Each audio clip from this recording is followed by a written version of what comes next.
What up? Good morning. I hope you're doing well.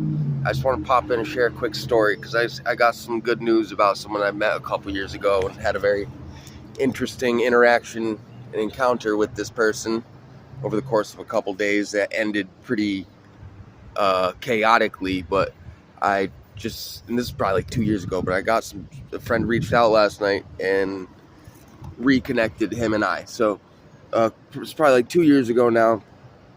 I was coming home from work. I'd gotten off the bus and I had like a 2 mile walk home, and I think it was still about like tail end of winter time, and I'm walking, and there's this one spot by this intersection where uh, homeless people tend to stand and in their cardboard signs, doing what they're doing what they got to do to survive.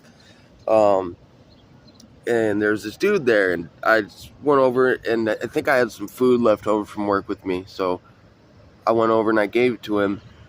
We started talking, and I had just finished a 13-hour work day, and also just walked 2 miles, so I was beat. But sometimes you just know, you can tell someone needs someone to talk to, and especially as someone who's been on the shoe's been on the other foot, like, I get it sometimes, and I don't stop and talk to everybody. I don't really give money to a lot of people in that situation for my own reasons. But I gave him food. We started talking, and I remember asking him, I'm like, "Hey, you gonna be here for a little bit?" I'm like, "Let me bring my stuff home. I got some." I'm like, "I'm gonna grab some stuff at home for you. I'll come back and bring my guitar, and we'll hang out for a bit."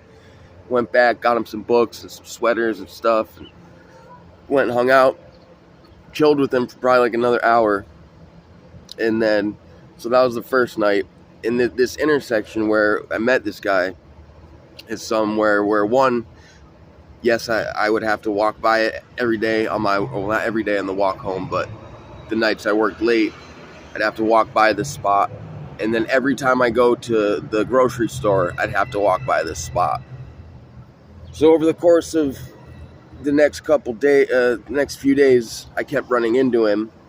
And initially he was telling me, "Oh, I'm struggling right now," but he's like, "I'm waiting on a bed to open up in a rehab and a detox," which, if you know anything about that, that can be a bit of a nightmare to try and get into some of those places, depending on your insurance, especially. It's crazy. But after a couple days, I could tell that I was being naive, and my kindness was being taken and mistaken for weakness, which I allow that to happen a lot because I always want to see the best in people and give people the benefit of the doubt.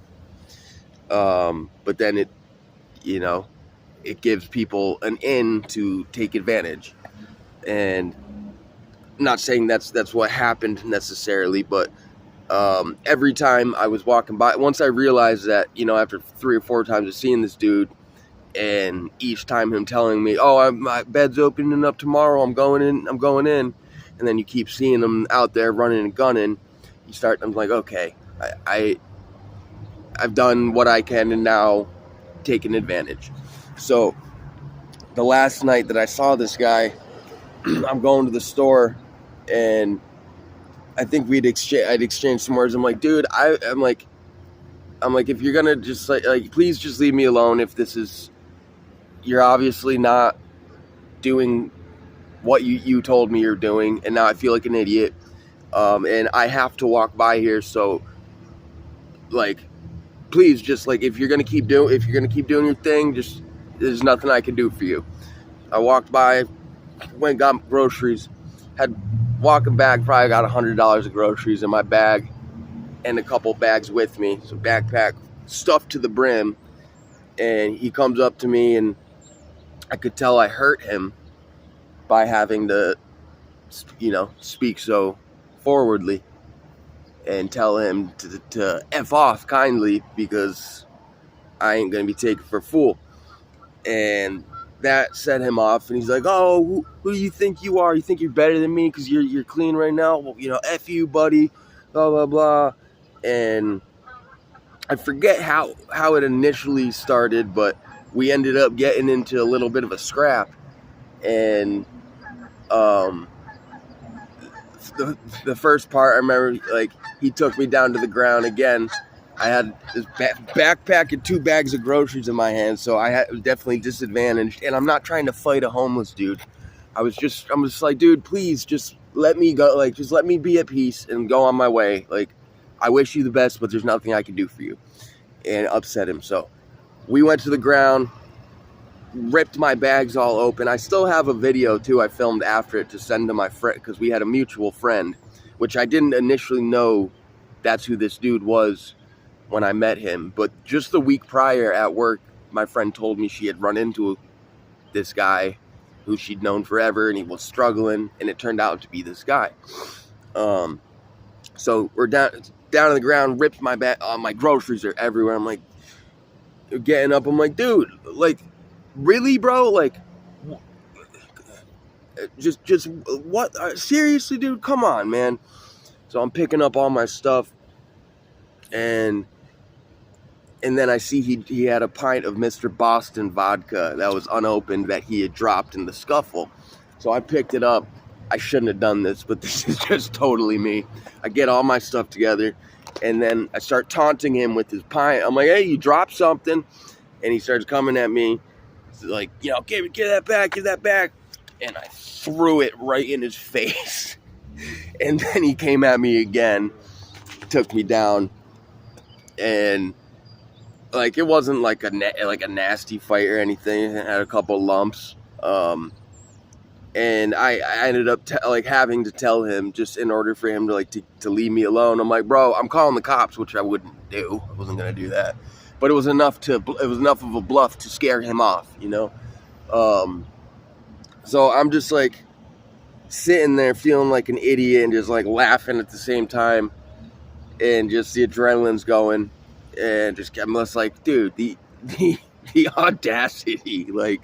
But again, I get it, you know, when you're struggling like that and you're living that life, you're not, it's just not you. And I knew that there was something about this dude that, you know, I felt I couldn't not interact with this guy. It's one of those things, you must do what your heart can't not do. And my heart told me, like, this is a guy, you know, just talk to him, just hang out with him. So anyways, that scuffle happens, and that was probably after our 4th or 5th interaction.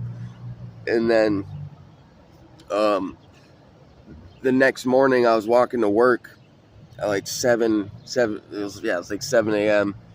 and the stretch I had to walk, it's actually the field I go and hang out at a lot and film from sometimes, but I can see from a couple 100 feet away this dude laying on the grass hill, passed out. And even from that distance, part of me was like, I know exactly who that is.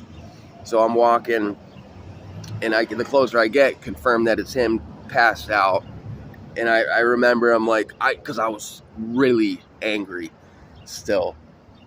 But I walk up to the dude, and I'm like standing over him, and he's just passed out. And I remember cocking back, standing over him, and I wasn't going to hit him, but I wanted to scare him.